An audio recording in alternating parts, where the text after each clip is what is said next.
memberkatimu.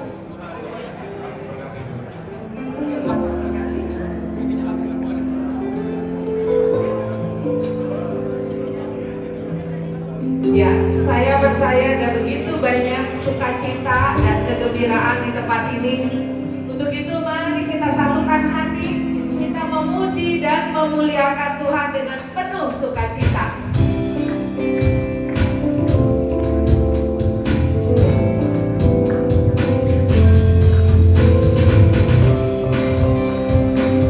Kita berikan tepuk tangan untuk Tuhan kita.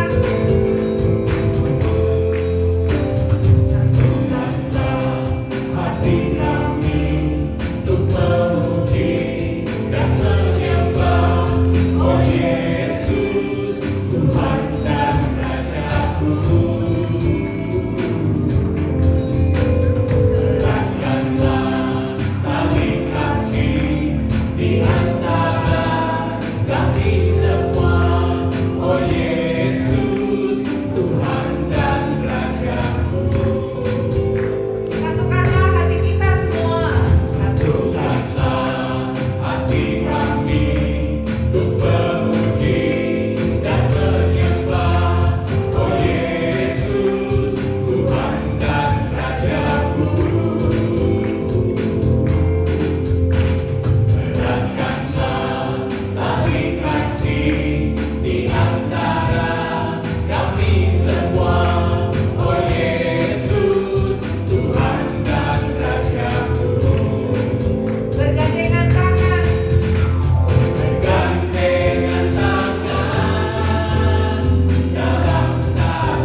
Yesus yang penuh kasih, sungguh kami bersyukur untuk kebaikan-Mu di dalam kehidupan kami.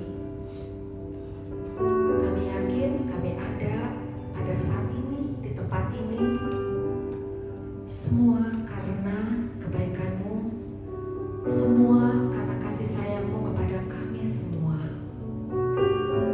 Bukalah setiap hati yang hadir di tempat ini, agar kami semua sungguh mata hati kami menghadap kepadamu, sehingga saat ini adalah saat yang indah antara kami dengan Engkau ya Tuhan. Kami ingin menanggalkan semua beban-beban kami. Kami ingin menanggalkan semua keluh kesah kami. Saat ini kami hanya ingin berterima kasih. Kami hanya ingin mengucap syukur betapa Engkau baik di dalam kehidupan kami. Kiranya Engkau pimpin malam penyegaran rohani pada malam hari ini, dari awal hingga akhir nanti, sehingga pada saat nanti kami pulang, kami boleh membawa damai, sukacita untuk orang-orang yang ada di sekitar kami. Terima kasih Tuhan. Kemuliaan kepada Bapa dan Putra dan Roh Kudus. Amin.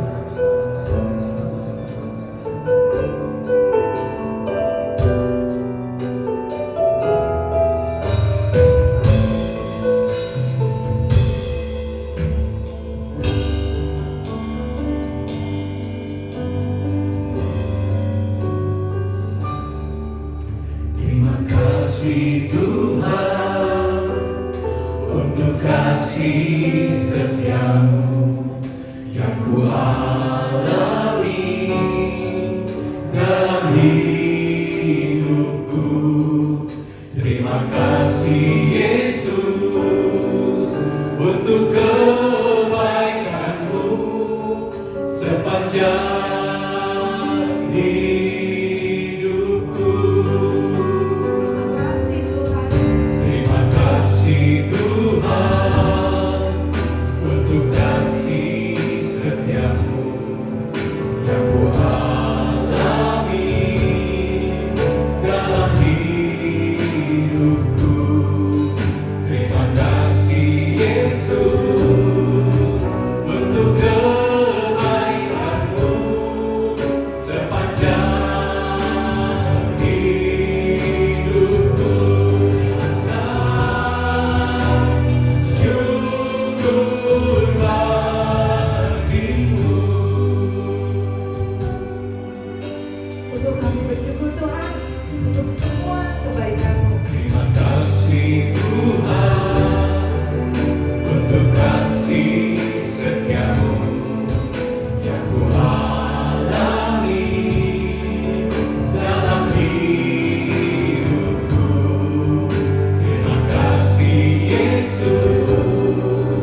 pujian kami, inilah setiap sorak-sorai kami, inilah permohonan kami, inilah ucapan syukur dari hati kami yang paling dalam.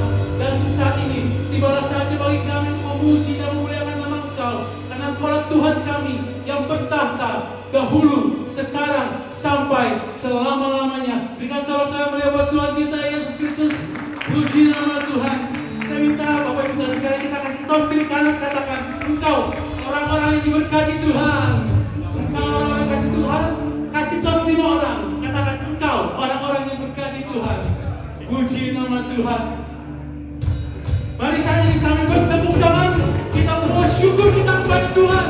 Kita membawa segala hormat kita kepada Tuhan.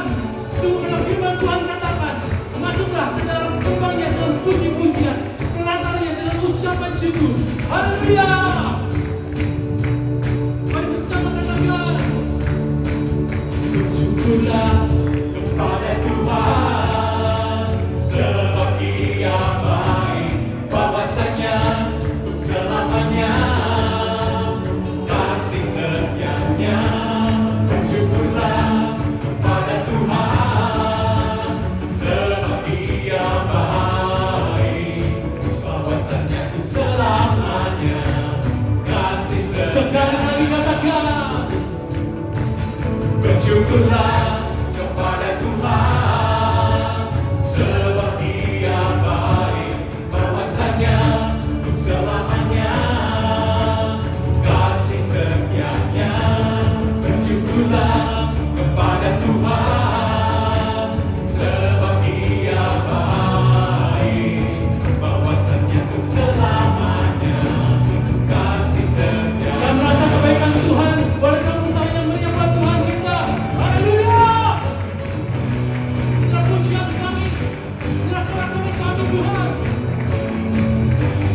Dan kami datang kepadamu bersama katakan, Datanglah ke bait-Nya dengan hati bersyukur, ke dalam pelatarannya hati bersyukur. dengan hati bersuka rasakan, dan lihatlah betapa baiknya Tuhan baginya berlindung padanya. Akan bersorak-sorai, Akan bersorak-sorai, akan bersorak-sorai. akan bersorak-sorai. Katakan, Bersyukurlah kepada Tuhan, sebab Dia baik, bahwasanya untuk selamanya kasih setianya. Bersyukurlah kepada Tuhan, sebab Dia baik, bahwasanya untuk selamanya kasih yang sebelah sini saja katakan. Yang sebelah sini ya. Bersyukurlah kepada Tuhan, sebab Dia baik, bahwasanya untuk selamanya kasih. Sebelah sini katakan. Bersyukurlah kepada Tuhan, sebab Dia baik, bahwasanya untuk selamanya kasih Bersama setianya. katakan. Amerika.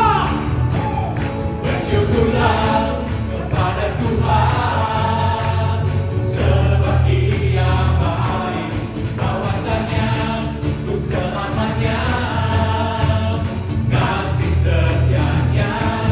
Bersyukurlah kepada Tuhan, sebab Dia baik, bahwasanya untuk selamanya kasih Bahwasanya setianya. untuk selamanya.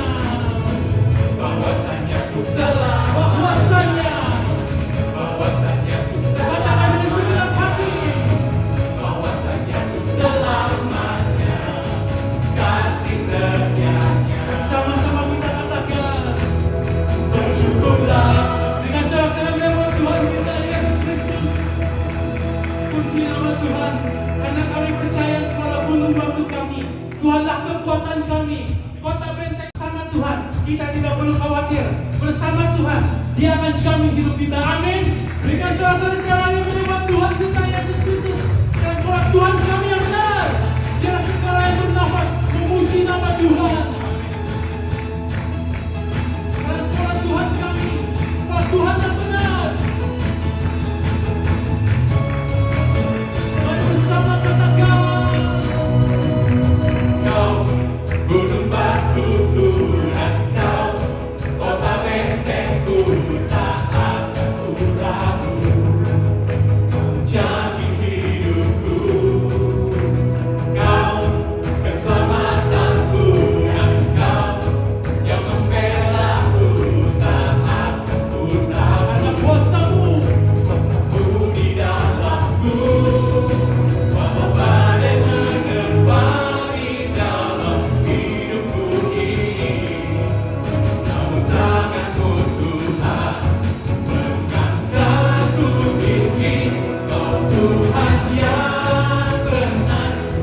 menjadi hidup kami. Menjadi hidupku, Kau keselamatanku dan Kau yang memberi Kami tak patut takut.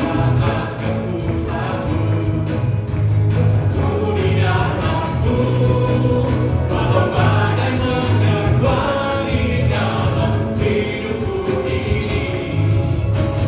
Tanganmu Tuhan mengangkat Mari angkat kedua tangan kita, katakan. yang pernah tinggalkan. Dahulu sekarang samanya, janji-Mu tak berubah. Kau Alfa dan Omega, awal dan akhir. Semesta alam memuja Engkau. Sambil bertepuk tangan, katakan. Kau Tuhan yang benar. Dahulu sekarang selamanya, janji-Mu tak berubah. Alfa dan Omega, awal dan akhir. Semesta alam memuja Engkau Tuhan yang Teman saja katakan. Kau Tuhan.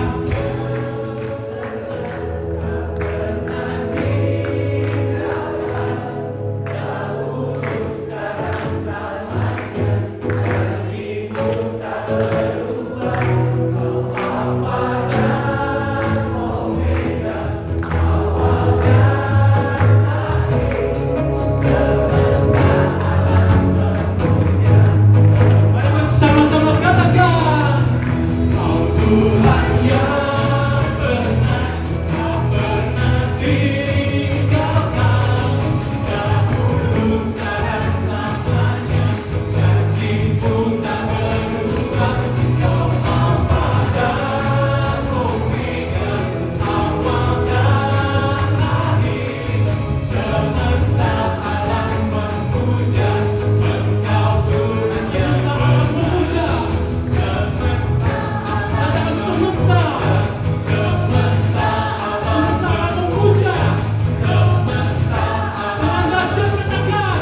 semesta alam Sekali lagi. semesta alam memuja Engkau Tuhan yang Benar. Dikasihkan yang Tuhan kita Yesus. Puji nama Tuhan. Sambil duduk katakan kiri kanan, Tuhan kita Tuhan yang besar. Sambil duduk katakan kiri kananmu, katakan Tuhan kita Tuhan yang besar. Puji nama Tuhan. Puji nama Tuhan. Kita yang telah bersorak-sorai memuji dan memuliakan nama Tuhan. Kini kita mau siapkan hati kita mau teduh di hadapan Tuhan. Seperti firman Tuhan katakan, 2 atau 3 orang yang berkumpul di dalam nama Tuhan, Dia ada di tempat ini. Amin. Dan kita percaya saatnya kita membawa hati kita membawa penyembahan kita membawa rasa syukur kita hanya kepada Tuhan, karena Dia Allah yang Maha Tahu. Mari kita teduh di hadapan Tuhan. Kami bersyukur atas segala kebaikan dan kemurahan Tuhan. Karena kami ada saat ini, itu semua karena anugerah yang telah Tuhan berikan dalam hidup kami. Kami gak bisa membalas segala kebaikan-Mu selain kami memuji dan menyembah Engkau. Malam hari di tempat ini, kami datang dengan kerinduan untuk boleh meninggikan nama Engkau. Seperti Engkau yang membawa 2 orang murid ke gunung Kudus-Mu. Mereka mengatakan sungguh indah berada di tempat ini. Dan saat ini kami juga mengatakan sungguh indah berada di hadirat-Mu. Kami mau datang ke hadirat-Mu. Kami mau datang ke gunung Kudus-Mu Tuhan. Berdiam menikmati kasih yang telah Tuhan berikan dalam kehidupan kami. Engkau yang mengetahui segala isi hati kami. Engkau yang mengetahui segala kehidupan kami. Dan malam hari ini kami bawa semuanya itu hanya kepada Engkau, Tuhan dan Raja kami. Karena kami tahu di dalam hadirat-Mu ada kesembuhan, di dalam hadirat-Mu ada pemulihan, di dalam hadirat-Mu ada damai sejahtera. Yesus, sungguh baik, Yesus, namamu indah, Yesus, ku cinta kau selalu, ku tinggikan, ku agungkan. Inilah pujian kami, Yesus kau sungguh baik. Yesus, kau sungguh baik, Yesus, Namamu yang ingin kami sembah. Yesus, ku cinta kau selalu, ku tinggikan, ku agungkan selamanya. Inilah pujian kami. Ku mau memujimu, ku selalu pujimu, ku mau menyembahmu, ku selalu sembahmu. Kau yang layak terima semua pujian, kemuliaan hanya bagi Tuhan. Kemuliaan hanya bagimu, Allah yang tertinggi dalam kehidupan kami. Yesus, kau sungguh baik. Hanya namamu yang kami puja. Namamu indah, Yesus, cinta kau selalu, ku tinggikan, ku agungkan selamanya. Mari saudaraku, kita bangkit berdiri saat ini. Kita angkat kedua tangan kita. Kita nyatakan pujian sebagai doa dan syukur kita kepada Tuhan. Ku mau menyembahmu, ku selalu sembahmu. Kau yang layak terima semua pujian, kemuliaan hanya bagi Tuhan. Ku mau memujimu, ku selalu pujimu, ku mau menyembahmu, ku selalu sembahmu. Hanya Engkau yang layak terima pujian. Semua pujian, kemuliaan hanya Mari umat Tuhan bisa katakan dengan segenap hati. Ku mau memuji, Katakan dengan sungguh. selalu puji. Inilah kerinduan kami Tuhan. Inilah doa kami di hadapan-Mu. Ku selalu sembah. Ajarlah kami menjadi murid yang setia di hadapan-Mu. Semua pujian, kemuliaan hanya bagi Masih umat Tuhan saja katakan dengan segenap hatimu. Ku mau memujimu, ku selalu pujimu, ku mau menyembahmu, ku selalu sembahmu. Kau yang layak terima semua pujian, kemuliaan hanya bagi Lebih tinggi lagi.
Tuhan, kami yang telah memuji dan menyembah Engkau, kami yang telah mempersembahkan hati kami hanya kepada Engkau, kini tiba giliran bagi Engkau berbicara bagi kami.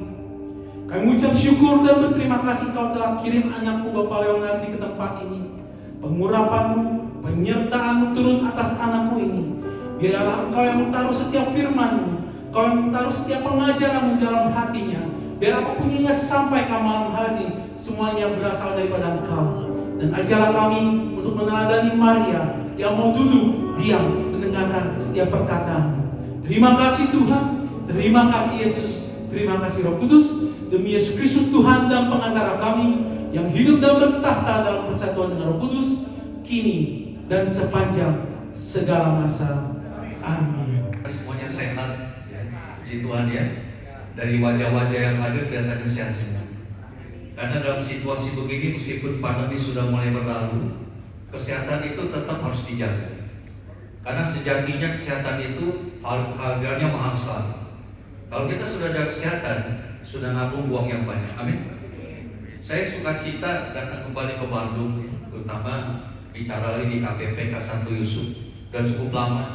Sebelum pandemi sudah terakhir 3 tahun puasa. Akhirnya malam hari ini berjumpa lagi dengan kekasih-kekasih Tuhan. Haleluya, tepuk tangan kita berdua. Ya, jadi temanya kita malam hari ini sesuai brosur yang sudah dibagi, 5 Rules to Receive a Miracle. Artinya tuh 5 gaya hidup untuk bisa mengalami mukjizat Tuhan. Dalam situasi begini, nomor 1 adalah mukjizat. Kita harus mengharapkan mukjizat Tuhan semakin mengalami. Amin. Nah, saya mengajak kita membuka dari sini sudah Yohanes 2, 1-11. Tadi Pak Foldi dibilang kita ambil sikap seperti Bunda Maria, duduk mendengarkan. Kebetulan memang temanya juga Ave Maria juga gitu ya. Jadi satu batin. Nah, kita bacakan yang para pria bersama saya, bacakan ayat-ayat yang ganjil, sedangkan yang ibu-ibu yang genap-genap. Ya, kita lebih dulu ya, bapak-bapak ya. Pada hari ketiga ada perkawinan di Kana yang di Galilea dan ibu Yesus ada di situ. Silakan para wanita. Yesus dan murid-muridnya diundang untuk perkawinan itu. Kok macet ya? Tolong next. Ya, tadi 3 ya. Yang 3 diulang ya. Ketika mereka kekurangan anggur, ibu Yesus berkata kepadanya, mereka kehabisan anggur. Silakan Bu Ibu. Kata Yesus kepadanya, mau apakah engkau baru padaku ibu, saatku belum tiba. Tetapi ibu Yesus berkata kepada pelayan-pelayan, apa yang dikatakan kepadamu, buatlah itu. Di situ ada 6 pelayan yang disediakan untuk pembasuhan menurut adat orang Yahudi. Masing-masing isinya lewat 3 buah. Yesus berkata kepada pelayan-pelayan, isilah tempayan-tempayan itu penuh dengan air, dan mereka pun mengisinya sampai penuh. Lalu kata Yesus kepada mereka, sekarang ceklah dan bawalah kepada pemimpin pesta. Lalu mereka pun membawanya. Setelah pemimpin pesta itu mengecap air yang telah menjadi anggur itu, dan ia tidak tahu dari mana datangnya, tetapi pelayan-pelayan yang mencedok air itu mengetahuinya, ia memanggil mempelai laki-laki Dan berkata kepadanya, setiap orang menghilangkan anggur yang baik dahulu, dan sesudah orang puas minum, barulah yang kurang baik. Akan tetapi engkau menyimpan anggur yang baik sampai sekarang. Ayat 11 kita baca sama-sama. 3, 2, 1. Hal itu dibuat Yesus di Kana yang di Galilea sebagai yang pertama dari tanda-tandanya, dan dengan itu ia telah menyatakan kemuliaannya, dan murid-muridnya percaya kepadanya. Demikianlah sabda Tuhan. Saudara sekalian, mukjizat air berubah menjadi anggur itu adalah mukjizat perdana yang Yesus lakukan di hadapan publik. Tujuannya apa? Untuk menyatakan kemuliaannya, supaya akhirnya murid-murid semakin percaya. Nah, sebagaimana Yesus selalu menyatakan kemuliaannya bagi murid-muridnya, sebetulnya dalam hidup kita sekarang pun kita seringkali mengalami itu. Setiap saat Yesus selalu mau menyatakan kemuliaannya dan rahmatnya bagi kita. Tujuannya supaya kita makin percaya. Maka kita mesti peka. Setiap apa yang kita alami di bidang ekonomi, di bidang pekerjaan, dan juga rumah tangga, kalau kita mengalami sesuatu itu tandanya Tuhan mau menyatakan kemuliaannya sudah semakin percaya. Amin. Saudara sekalian, dan kita lihat sebetulnya mujizat ini belum tiba waktunya dilakukan Yesus, belum saatnya. Yesus itu setia dan taat pada Bapaknya, menunggu lampu hijau baru nyatakan mujizat. Tapi karena desakan-desakan Bunda Maria, permohonan Bunda Maria ini membuat Yesus akhirnya melakukan mujizat itu sebelum tiba waktunya. Ini artinya bagi kita orang Katolik, kita mempunyai kekayaan yang luar biasa, devosi kepada Maria. Banyak doa-doa kita yang kita panjatkan kepada Allah Bapa, kita percaya langsung dijawab ada. Tapi kadang-kadang masih tertunda ya. Betul ya, Bapak Ibu mengalami ya, saya juga mengalami. Tapi lihat kejadian ini, kita bisa minta tolong sama Bunda Maria, karena mami kita sendiri. Seperti contohnya kalau kita masih anak kecil zaman saya dulu, minta sesuatu pada Papa, lama tertunda ya. Saya dulu tahun 70-an, masih umur 15 tahun, minta motor trail sama Papi. Karena zamannya zaman motor trail, Kawasaki trail kayak capung begitu ya. Papi menolak, kamu bagaimana masih usia begini, naik motor nggak boleh. Tapi saya minta sama Mami tolong dong beliin Papa sebelikan saya motor. Tapi kalau nanti Papi belikan jangan khawatir, tiap pagi saya antar Mami ke pasar. Ternyata betul, lewat desakan Mami, Papi belikan juga. Seperti itulah kita, lewat devosi kita pada Bunda Maria Rosario, maka permohonan pada Bapa langsung akan diberikan semuanya. Amin. Saudara sekalian, next, tolong next Pak. Ya, operator, multimedia, next. Ini kok kayaknya macet ya. Ya. Mujizat ini terjadi sebetulnya itu berawal dari sebuah pesta perkawinan yang terancam bubar karena kehabisan stok anggur. Tradisi orang Israel kalau menikah itu 3 hari 3 malam. Main course-nya itu adalah wine yang terkenal itu. Dan makanan sampingan tentu roti dan ikan. Mereka pesta sukacita 3 hari 3 malam. Seandainya misalnya kalau roti dan ikannya habis tetapi abunya masih ada, nggak apa-apa. Tapi sebaliknya kalau misalnya makanan ikan sama roti masih banyak tapi abunya habis, itu cilaka, terancam bubar. Karena wine bagi orang Yahudi ada 3 arti. Pertama tuh lambang sukacita. Ya, wine itu lambang sukacita. Mereka makan minum sambil minum wine itu ada lambang sukacita. Coba bayangkan sebuah pesta pernikahan kalau sukacitanya hilang, yang ada ketakutan. Teroris yang diundang misalnya datang itu ketakutan semua. Wine juga itu adalah lambang kehangatan. Jadi karena mereka musim dingin, minum wine itu sambil hangat dan sebagainya. Bayangin pesta kalau hangat ya, senang sekali ya. Baru minggu lalu saya diundang teman, ketua koordinator BPK di Jakarta, mantuan begitu. Waduh, kita ketemu teman lama. Jadi pernikahan bagi kami itu ajang reuni yang tidak resmi, hangat sekali sukacita. Bayangin kalau pesta nggak ada kehangatan, rasanya tuh pahit, asam begitu. Yang ketiga, wine juga lambang penghormatan para tamu. Para tamu datang itu salaman, shalom, apa kabar, dicangkir wine, menghormati. Nah kalau wine-nya habis artinya apa? 3 hari ini nggak ada. Nggak ada sukacita, nggak ada kehangatan, dan tamu-tamu nggak dihormati. Nah bisa jadi si ketua mempelai ini dicap tidak menghargai para tamu. Bayangin, krisis terjadi. Nah sebetulnya kita lihat next. Sejatinya sebuah pesta perkawinan tentulah telah direncanakan, udah ada prepare, betul nggak? Sekarang malah ulang tahun aja prepare, ada wedding organization, berapa yang diundang, makanannya berapa, nggak ada dadakan, apalagi pesta perkawinan, sudah prepare. Ya, jam berapa undangannya, berapa yang diundang, makannya berapa dan sebagainya. Ternyata di hari H perhitungan mereka meleset. Itulah perhitungan manusia. Udah kita prepare nanti waktu kita sedang nyusun anggaran buat peluasan usaha kita atau anak-anak mau keluar negeri, tiba-tiba datang pandemi, perhitungan meleset, semuanya bubar. Nah itulah perhitungan manusia. Dan berarti ini krisis terjadi, betul nggak? Dan untuk cari anggur yang baru nggak mungkin bisa. Meskipun uangnya banyak, nggak mungkin dalam tempo yang singkat anggur itu banyak, itu nonsen. Berarti mereka mengalami krisis sedang terjadi. Tetapi apa yang terjadi? Puji Tuhan, next kita lihat Pak. Gara-gara Tuhan datang, ada Yesus, terjadi mujizat.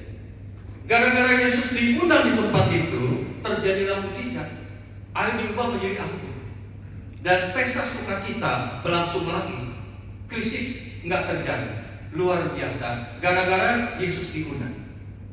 Suatu ketika ada seorang wanita Surabaya datang pada psikolog. Kebetulan psikolog ini hamba Tuhan juga. Dengan nada marah meluap-luap, si wanita ini menceritakan tentang suaminya yang sudah menikah 20 tahun itu suka pukulin dia. Ya, percuma rumah tangga kami, ya, main perempuan di luaran, judi, pulang malam saya dipukuli dan sebagainya, diomel-omel. 20 tahun Pak, saya sudah gak bahagia, sudah gak ada sukacita, gak ada kehangatan dan tidak lagi saling menghargai. Jadi saya mau ceraikan suami saya Pak. Tapi sebelum saya menceraikan suami saya minta advice dari Bapak sebagai psikolog dan hamba Tuhan. Bagaimana caranya saya bisa balas dendam supaya sakit hati saya ini terbalaskan. Si hamba Tuhan ini diam sejenak, gak ada kata-kata yang keluar, gak ada firman Tuhan, gak ada doa. Tapi dari mulut hamba Tuhan ini muncul sebuah lagu. Kasih dari surga memenuhi tempat ini, kasih dari Bapa surgawi, kasih dari Yesus mengalir di hatiku, membuat damai di hidupku, mengalir kasih dari tempat tinggi, mengalir kasih dari tahta Allah Bapa, mengalir, mengalir, mengalir dan mengalir, mengalir memenuhi hidupku. Kemudian untuk meyakinkan kalau nyonya ini sudah hafal lagu tadi, psikolog tadi mengulangi 3 kali nyanyi. Tapi jujur saya tidak ulang 3 kali. Kalau 3 kali ngantuk semuanya. Nah kemudian psikolognya mengatakan nyonya, sekarang nyonya pulang saja ke rumah. Anggaplah nggak pernah terjadi apa-apa. Tetapi saran saya, setiap pagi pas bangun tidur dan malam sebelum tidur, nyonya nyanyikan lagu Kasih dari Surga yang keras sekali, supaya sisi rumah mendengar lagu tadi. Kemudian layanilah suami Anda dengan penuh kasih. Kasih kue kesukaannya, seduhkan kopi kegemarannya, sampai katakan I love you Papa. Tapi kalau sebagai gantinya ibu dimarahin, nyonya ditampar dan sebagainya, terimalah itu dengan senyuman di hati, ya. Dan nyanyikan sekali lagi lagu ini tapi dalam hati. Kemudian dengarkan curhat suami Anda sepanjang hari petualangannya, supaya dia yakin kalau Anda sangat memperhatikan dia. Dan 2 bulan kemudian baru nyonya minta cerai dari dia. Wah, dia bilang, ini pasti seperti bom yang akan membuat dia kabur. Wah, si nyonya senang. Wah, terima kasih Pak psikolog, idenya brilian. Sekarang saya pulang, saya mau praktekkan. Dia pulang ceritanya praktekkan. Nah 2 bulan kemudian nyonya ini kembali lagi ke psikolog tadi. Sekarang psikolognya bertanya, nyonya, apakah nyonya sudah ceraikan suami Anda? Menceraikan Pak. Jujur dalam hati sekarang, saya tidak punya rencana menceraikan dia lagi karena sekarang saya betul-betul jatuh cinta pada dia.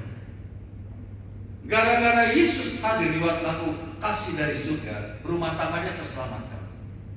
Barangkali bukan hanya kesalahan suami, bisa jadi istrinya jarang di rumah, betul gak? Suaminya pulang, si nyonya nggak ada, timbul rasa mau berkhianat dan sebagainya. Tapi ketika sang istri bertobat lebih dulu, merubah dirinya, bukan menuntut suaminya berubah, dia dulu suaminya untuk berubah. Rumah tangganya terselamatkan gara-gara Yesus hadir lewat mukjizat lagu tadi. Amin. Nah, sekalian, mungkin kita dalam hidup ini juga mengalami hal yang serupa dengan ibu tadi.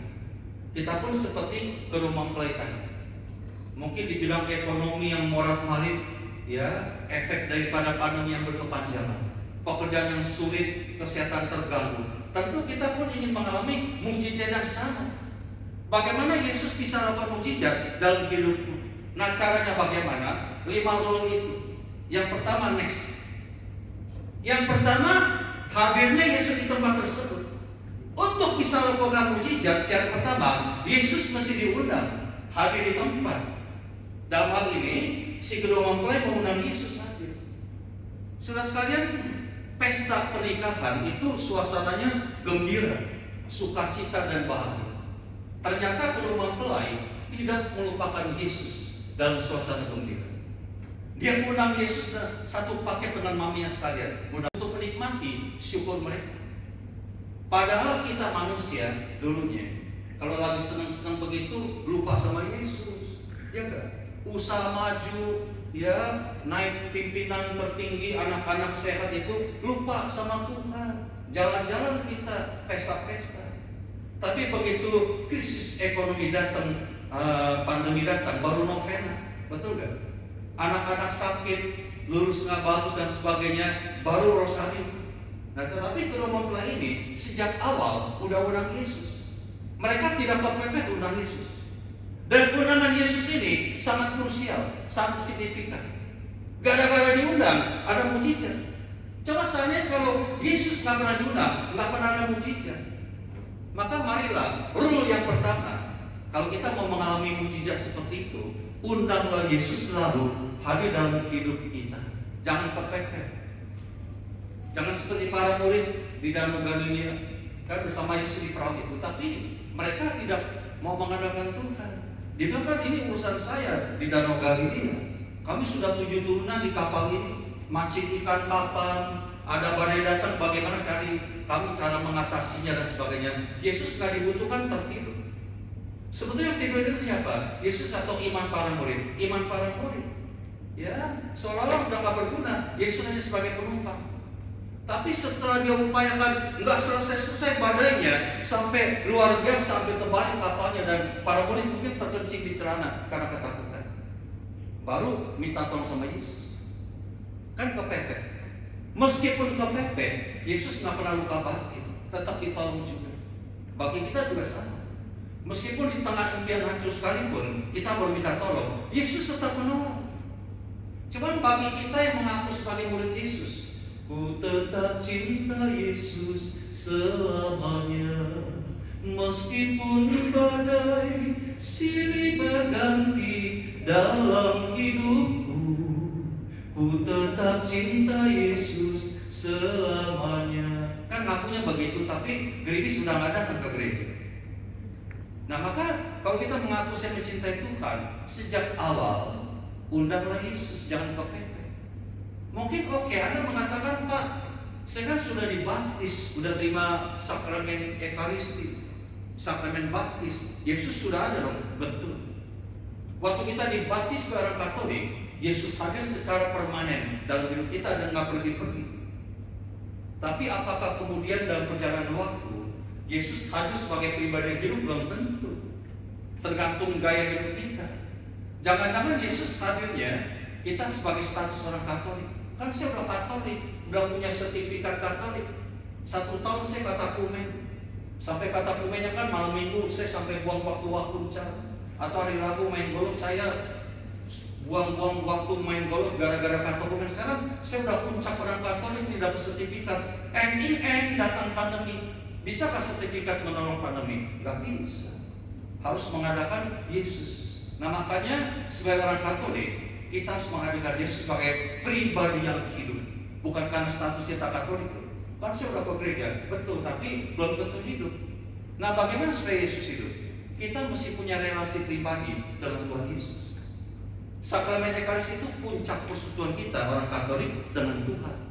Tidak ada kegiatan rohani termasuk MPR sekalipun yang bisa menggantikan itu. Nggak bisa. Tetapi nggak cukup. Setelah pulang dari gereja, kita mesti relasi pribadi, doa pribadi, baca firman Tuhan, berkomunitas semacam MPR ini, dan melayani. Lama-lama Yesus hadir sebagai pribadi yang hidup. Setelah saya bertobat tahun 84, saya lakukan itu tiap hari berdoa, baca firman Tuhan. Sampai sekarang puluhan tahun saya mengalami Yesus yang hidup. Ya, jadi ada kontak, ada connecting dengan Tuhan. Amin, itu yang pertama. Sekarang saya bertanya, kalau Yesus sudah hadir sebagai pribadi yang hidup, apakah langsung dijamin nggak ada persoalan lagi? Nggak pernah dijamin. Bahkan semakin dekat dengan Tuhan, ya, kita semakin mengalami berbagai pergumulan. Semakin dekat melayani Tuhan, persoalannya makin besar. Nah, maka sekarang bagaimana caranya? Klik yang kedua, rule yang kedua. Adanya tindakan iman meminta pada Yesus. Badai datang, minta tolong sama Tuhan. Saya baca di buku tafsirannya Yohanes, dikatakan yang menikah itu sepupunya Bunda Maria. Jadi Maria itu sebagai undangan terhormat, wakil dari tuan rumah. Dan sebagai wakil dari tuan rumah, dia mempunyai persoalan dengan para mempelai, kedua mempelai punya persoalan dia juga. Ternyata begitu anggurnya habis, persoalan ini Maria membayangkan bagaimana keadaan kedua mempelai. Nah, kita perhatikan. Lalu bagaimana caranya Bunda Maria memperoleh anggur yang baru? Apakah dia beli di Carrefour atau di mall? Enggak ya. Tapi ibu-ibu zaman milenial sekarang, kalau rumah tangganya kekurangan anggur lagi, carinya di mall, di Carrefour. Ya, jalan-jalan, bahkan sekarang banyak yang pakai alasan rohani, pelayanan. Padahal sebetulnya itu adalah killing the time, karena di rumah ada bosan dan sebagainya. Enggak ya. Apakah Bunda Maria mencari anggur yang baru itu di nightclub atau steampunk? Enggak ya. Tapi bapak-bapak zaman milenial sekarang, kalau rumah tangganya kekurangan anggur yang baru, carinya di nightclub. Seperti zaman saya dulu waktu muda. Tapi puji Tuhan, Bunda Maria nggak melakukan. Bunda Maria datang pada siapa? Datang pada Yesus. Yesus, tolong Yesus, kami kekurangan anggur. Padahal itu mujizat perdana yang Yesus lakukan. Artinya sebelum ini nggak pernah dilakukan. Dari mana Bunda Maria bisa tahu kalau Yesus adalah sebuah jawaban? Dari mana dia tahu Yesus adalah solusi dari problem yang dialami? Dari firman Tuhan yang dia baca 3 kali, dia dengar. Pertama kali malaikat Gabriel datang, Maria jangan takut, karena engkau akan beroleh kasih karunia Tuhan. Engkau akan hamil dan mengandung, dan anak yang kau kandung namanya Yesus. Tadi Fodi sudah katakan, Maria tipe orang yang mendengar. Dia dengar firman Tuhan itu masuk telinga kanan, nggak tembus ke telinga kiri, tapi ditanamkan dalam hati di otak. Jadi iman. Yang kedua kapan? Dia dengar dari para gembala. Waktu itu di padang gembala, Yesus lahirkan di Betlehem. Kira-kira 10 kilo sebelumnya itu ada padang gembala, padang Efrata. Banyak buah-buah di situ, tempat para gembala menggembalakan kambing domba. Tiba-tiba malam itu para malaikat datang, jangan takut. Karena malam hari ini telah lahir sang juru selamat bagi kalian. Pergilah ke kota Daud. Para gembala pergi itu. Dia katakan pada Maria, tadi kami ketemu malaikat mengatakan gini. Untuk kedua kalinya Bunda Maria mendengar firman Tuhan, masuk telinga kiri, langsung ditangkap, berarti diolah direnungkan, jadi iman. Yang ketiga kapan tuh dia dengar? Langsung dengar dari sang sabda yang hidup, yaitu mulut Yesus sendiri. Waktu itu kan usia 12 tahun. Anak laki-laki tunggal itu menurut peradaban aturan orang Yahudi, orang tuanya harus setiap tahun itu mengajak ke Yerusalem, ke Bait Allah, merayakan Paskah orang Yahudi. Ternyata waktu pulangnya itu kan nggak ada Yesus itu. Waduh, gimana nih? Yesus nggak ada nih. Malam itu juga Maria dan Yusuf itu mencari Yesus itu di Yerusalem, di Bait Allah, lagi korban orang Farisi. Lalu Maria katakan, kenapa kamu begitu terhadap kami? Tidak tahukah kami mencari kau sepanjang malam? Apa jawaban Yesus? Kenapa kalian mencari aku? Tidak bolehkah aku berada di rumah Bapakku sendiri? Waduh, 3 kali Maria mendengar firman Tuhan sekarang dari mulut Yesus. Dan dia percaya Yesus itu 100% anak manusia, tapi 100% anak Allah. Yesus adalah jawaban. Maka ketika dia punya problem, dia datang pada Tuhan. Yesus jawaban dalam hidupku, Yesus jawaban yang ku perlu, tapi pembaptis juru selamatku. Oh haleluya, harapanku. Maka kalau punya problem, bergantung pada Tuhan, mengandalkan Yesus, baca firman-Nya. Kalau kita nggak pernah baca firman Tuhan, nggak pernah dengar firman Tuhan, kita nggak punya iman. Sehingga waktu punya problem bingung. Mungkin lagunya beda, jadi uang jawaban dalam hidupku, Uang bukan jawaban, kita butuh uang. Tetapi jawaban adalah Tuhan. Kalau kita mengandalkan Tuhan, persoalannya tuh luar biasa. Meskipun belum selesai tapi ada dana. Perbedaan bergantungan pada dunia. Saya punya anak 3 perempuan di rumah. Makanya saya sendiri laki-laki di rumah ya. Semuanya perempuan, jadi saya biara kumis. Istri perempuan, 3 anak perempuan, 2 pembantu perempuan, kucing saya pun betina. Maka biara kumis supaya kelihatannya ya beda gitu ya. Yang 2 sudah menikah, sudah tinggal sama suaminya, yang ketiga itu belum, baru lulus sebelum pandemi. Sekarang kena gangguan bipolar. Tahu gak bipolar? 2 kepribadian. Kadang-kadang ya happy, mantap, tapi kadang-kadang stres. Kunci pintu di kamar, sedih, bahkan berapa kali mau ambil jalan pintas begitu. Saya baca di Google, penyebabnya ada 2. Pertama itu genetik. Genetik mungkin enggak, karena kami enggak ada keturunan genetik itu. Yang kedua, trauma masa lalu, luka batin. Betul dia mengalami. Tahun 2019 menjelang mau pandemi, dia mengalami konflik dengan dosen laki-laki. Katanya sih dosen laki-lakinya mau dia begitu, tapi dia nggak mau. Ya, jadi itu balas dendam. Dosen laki-lakinya itu membuli anak saya. Kebetulan dosen ini dosen penguji akhir dia, karena semester akhir udah mau ujian di wisuda begitu ya. Lalu juga dosen ini dosen favorit di kampus ini. Sehingga hampir semua mahasiswa ikut-ikutan membuli anak saya. Sebagian kecil membela anak saya, stres berat anak saya. Udah papa, saya mau resign aja. Saya bilang jangan, biayanya mahal. Udah papa doakan. Akhirnya teruskan itu, kan dibulinya kamu nanti nggak lulus dan ini nilai jelek. Ternyata waktu di lulus ujian akhir, lulusan juga nilai IPK-nya bagus dan rata-rata. Tapi luka batin. Seminar luka batin mengatakan kalau orang luka batin membuka front, masuknya kuasa-kuasa gelap. Anak saya mengalami. Waktu saya kan sering, saya juga tour leader, bawa Holy Land begitu. Saya lagi di Holy Land, anak saya itu bawa mobil saya ke kampus mengambil dokumen buat di wisuda nanti. Tiba-tiba di tengah jalan itu lihat orang kecelakaan lalu lintas. Seorang wanita naik motor ditabrak truk, meninggal di depan mobil dia. Anak saya buka jendela lihat apa jadi, tiba-tiba ada sesuatu masuk, langsung kesurupan anak saya. Berubah dari kadang-kadang teriak-teriak. Saya pernah lihat itu seperti ada taring giginya begitu. Waduh, udah luar biasa. Saya panggil Pak Ben, romo-romo dan sebagainya. Akhirnya ya hasilnya nggak baik-baik selalu. Akhirnya sekarang langganan psikiater. Katanya bipolar ya. Lalu bagaimana? Dia 3 tahun begitu pandemi dia mengalami itu. Kalau misalnya ada hal-hal yang membuat dia stres itu, waduh, langsung responsif.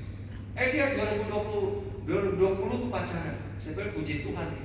Kalau pacaran kan bisa sembuh. Ternyata baru 3 bulan putus lagi. Wah, tambah parah bipolar.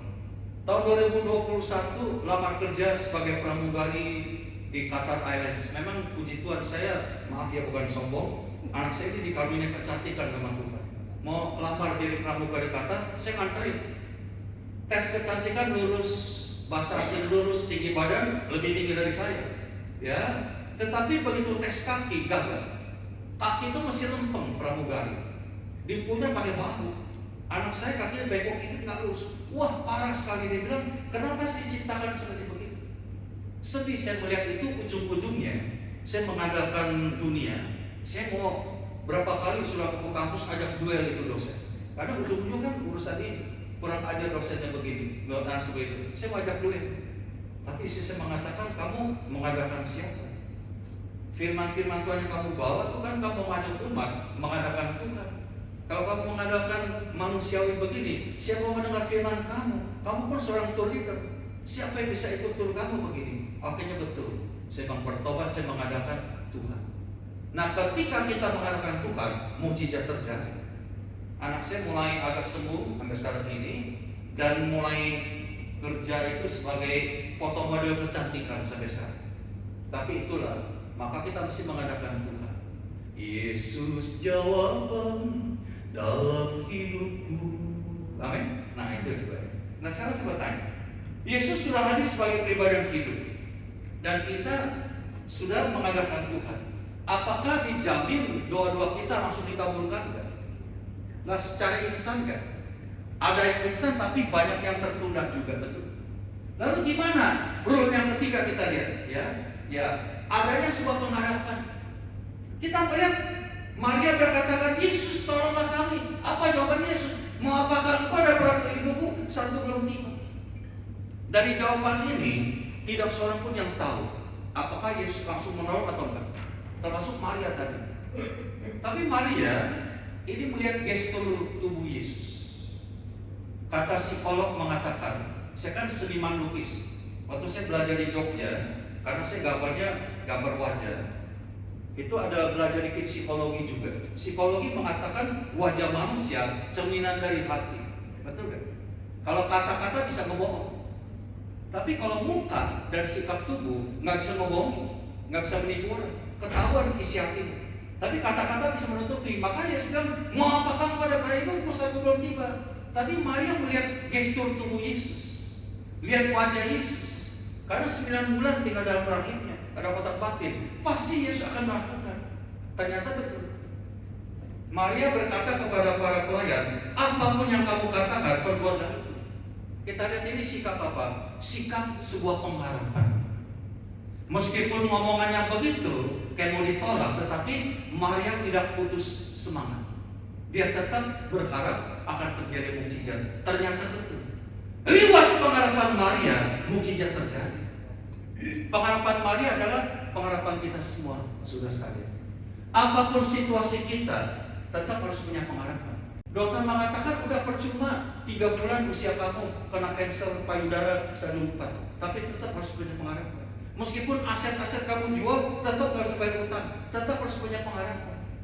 Secuil apapun pengharapan, ini titik awal terciptanya mukjizat. Amin. Saya juga seorang tour leader, tiap bulan berangkat sebetulnya. Cuman Agustus kemarin libur karena panasnya 45 derajat di sana. September, Oktober, Desember jalan begitu.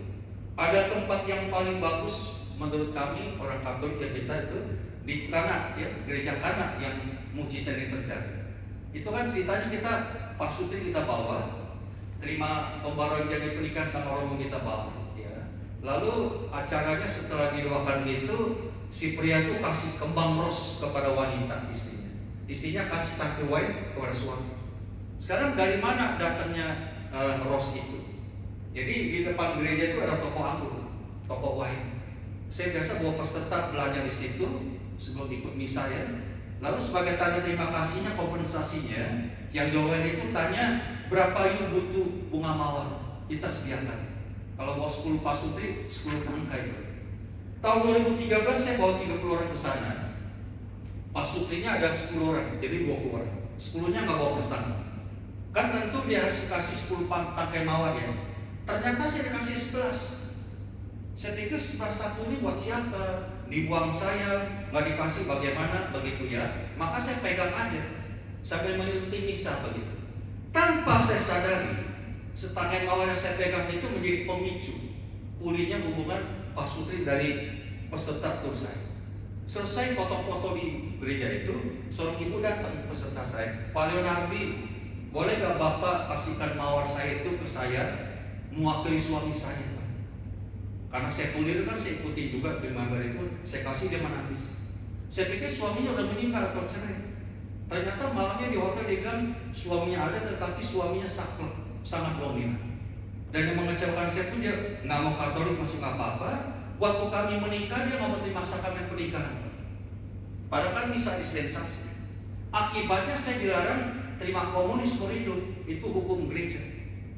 30 tahun saya menikah Pak, nggak bisa terima komunis, saya tetap ke gereja karena saya taat pada hukum gereja.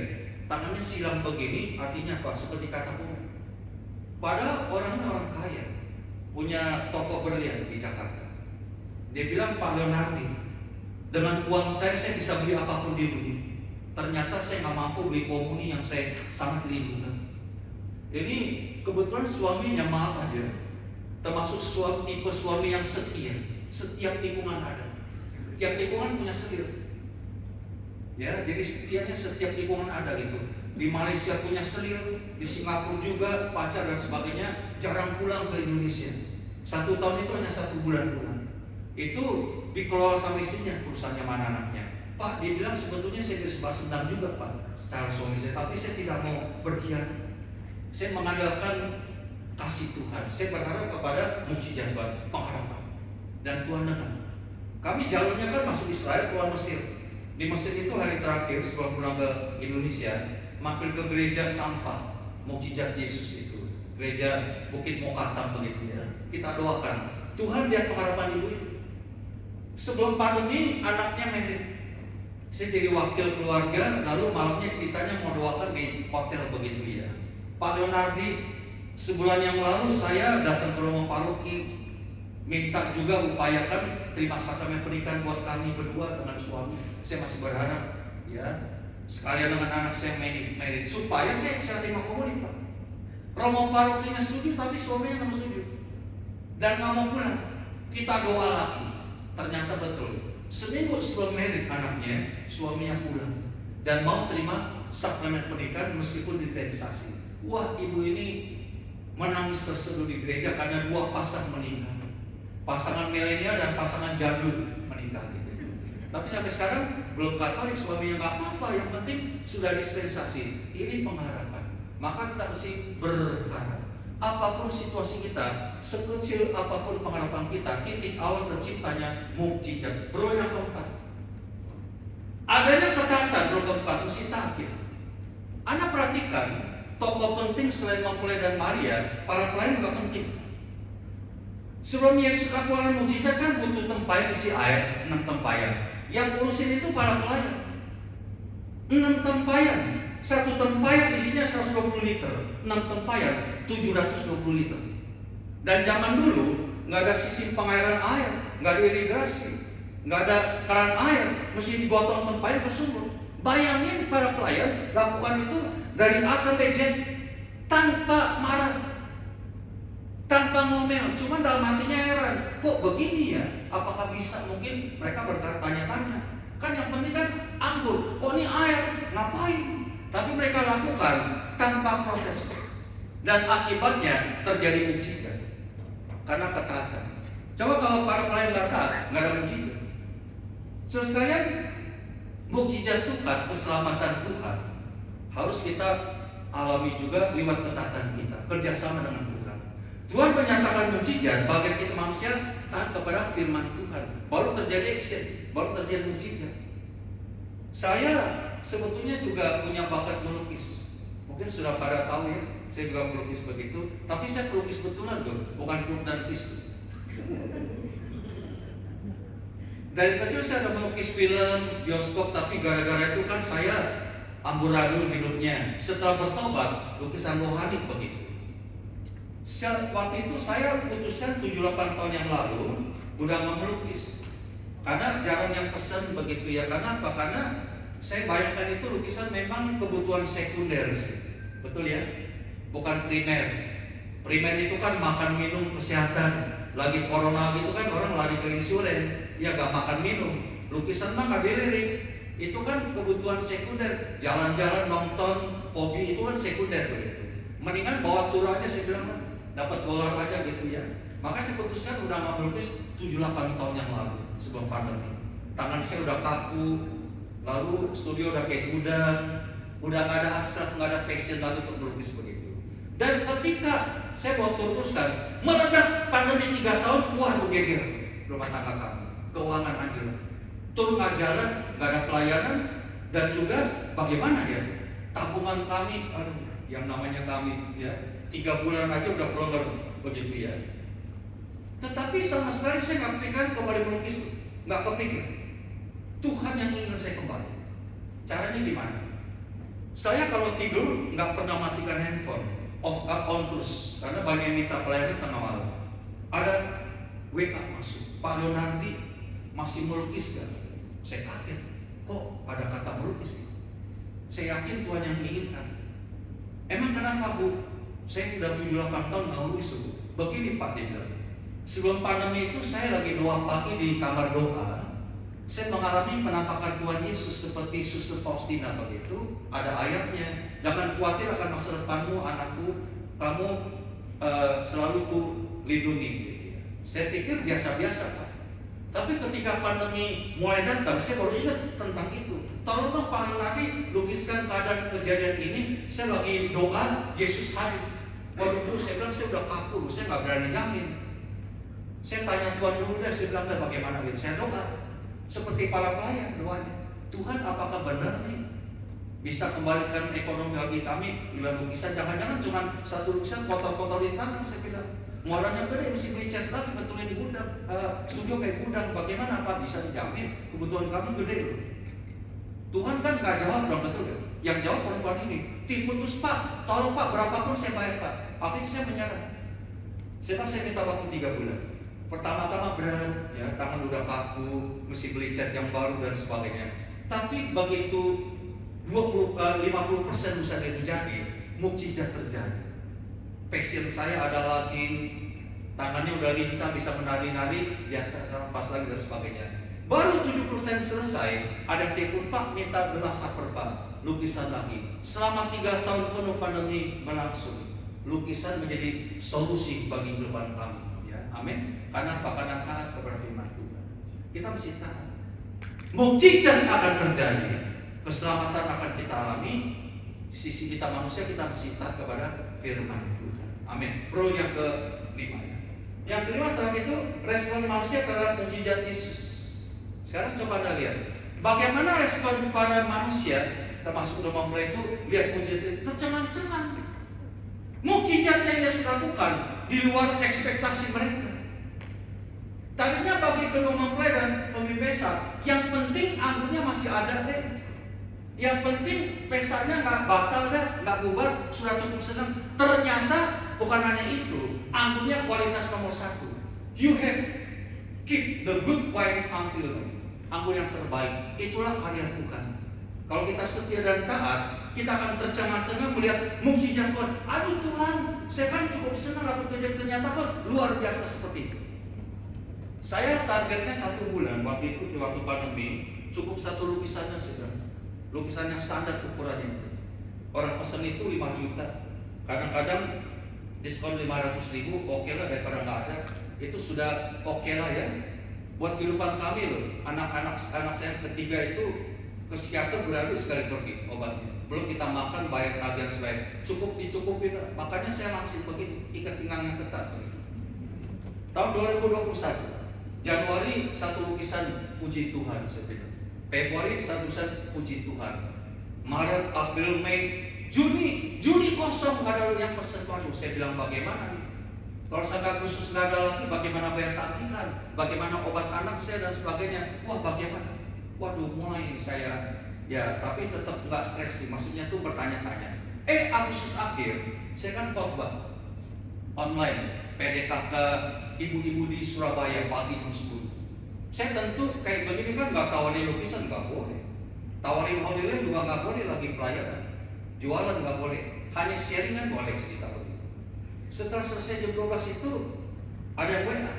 Pak Leonardi, ternyata Pak Leonardi pelukis ya. Betul Bu. Saya lagi cari lukisan Yesus berdoa di Taman Getsemani Pak. Bapak bisa bikin nggak? Saya bisa Bu. Waduh, puji Tuhan sebelumnya. Tolong Bapak sketsa tuh kirim. Wah Pak, bagus Pak. Harganya berapa Pak? Mestinya kan 5 juta, tapi saya takut di diskon. Saya kan 6 juta Bu. Wah saya cocok, setuju harganya. Tolong minta nomor rekening.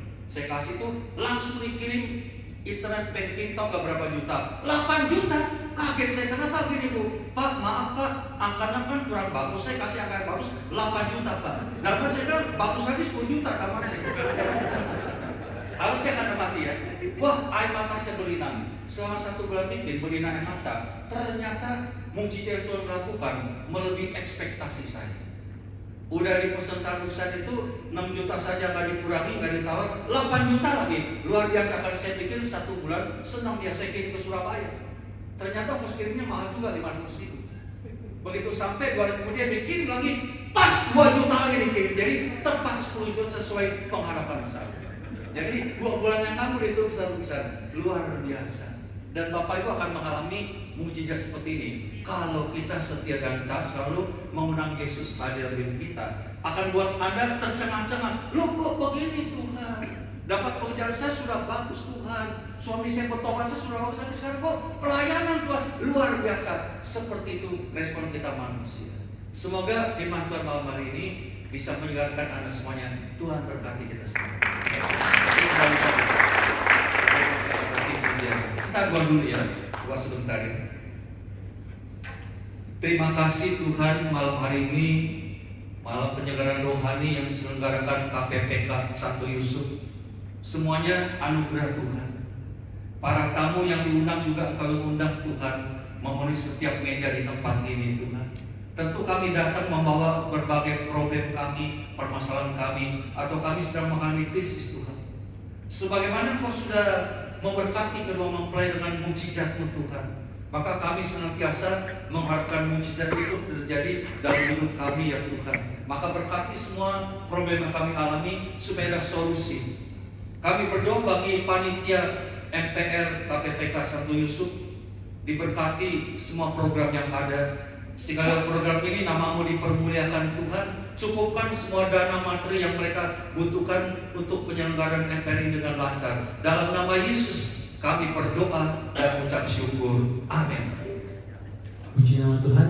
Kita yang dalam mendengar firman Tuhan pada malam hari ini, kita sungguh diberkati oleh setiap firman Tuhan. Kita percaya bahwa di dalam Tuhan, dalam setiap ketaatan, kita percaya mujizat Tuhan pasti ada dalam kehidupan kita. Amin.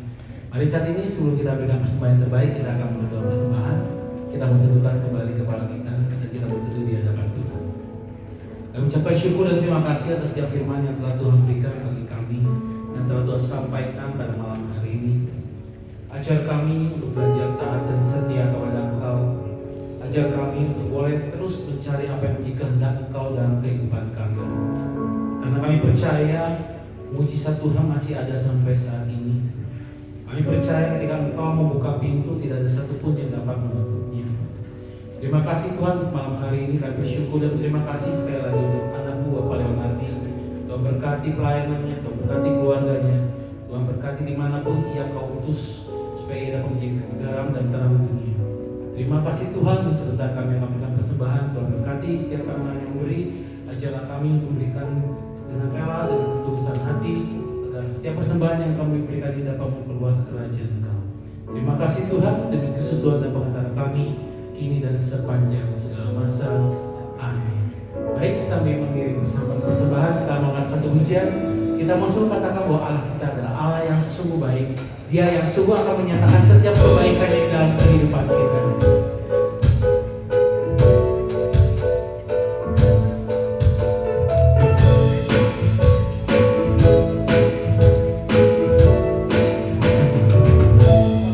Allah itu baik, sungguh baik bagiku. Ditujukannya kasih setianya.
kita tunggu kehadirannya lagi di acara KPPK kita hari ini. Ada beberapa pengumuman untuk malam ini. Yang pertama untuk acara KPPK bulan depan.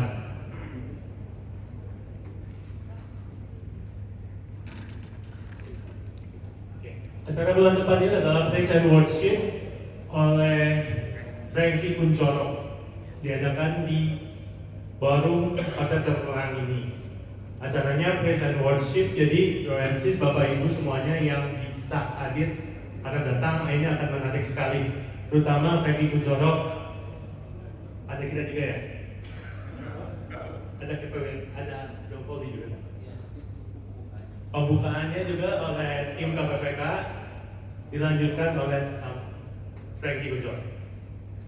Terus pengumuman kedua, akan ada acara untuk memperingati 190 tahun Karmel tanggal 30 September dan tanggal 1 Oktober, hari Sabtu dan Minggu. Untuk Bapak Ibu Broensis yang bisa hadir, ditunggu kehadirannya di Karmel. Sekian pengumuman. Terima kasih. Percaya ada pelangi setelah hujan. Kami percaya musim akan selalu berganti, dan kami mempercayakan kehidupan kami hanya ke dalam tangan Tuhan.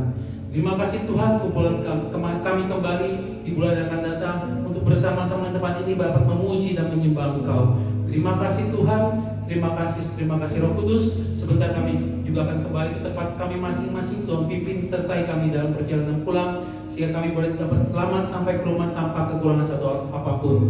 Dan kami juga berdoa untuk teman-teman kami, saudara-saudara kami, orang-orang yang kami kasih dimanapun mereka berada saat ini. Kiranya berkat Tuhan, penyertaan Tuhan, perlindungan Tuhan turun atas mereka seperti Engkau telah memberkati kami malam hari ini. Terima kasih Tuhan, demi Yesus Kristus Tuhan dan pengantara kami yang hidup dan bertahta dalam persatuan Roh Kudus, kini dan sepanjang segala masa. Amin. Dalam nama Bapa dan Putra dan Roh Kudus. Amin. Dan sebelum pulang kita mau membayangkan satu pujian. Kita percaya bahwa kita adalah mempunyai Tuhan yang benar, karena Dia adalah batu kita.